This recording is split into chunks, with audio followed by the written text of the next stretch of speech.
যে ব্যক্তি নামাজ পড়ে না আল্লাহর সাথে তার কোনো সম্পর্ক নেই, নো কানেকশন। আপনি যে কোনো কিছু চাচ্ছেন সেজদায় পড়ে আল্লাহর সামনে আত্মসমর্পণ করেই চাইতে হবে।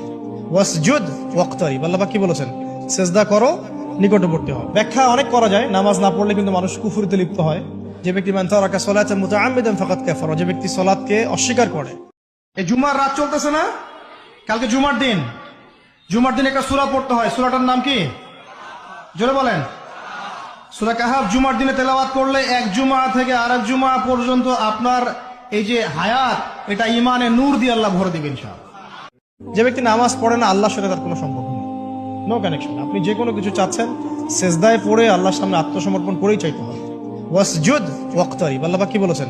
সেজদা করো, নিকটবর্তী হও। ব্যাখ্যা অনেক করা যায়। নামাজ না পড়লে কিন্তু মানুষ কুফরিতে লিপ্ত হয়।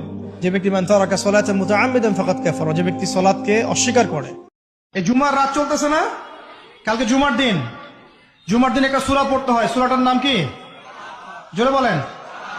সূরা কাহাফ জুমার দিনে তেলাওয়াত করলে এক জুমা থেকে আরেক জুমা পর্যন্ত আপনার এই যে হায়াত, এটা ইমানে নূর দিয়ে আল্লাহ ভরে দিবেন ইনশাআল্লাহ।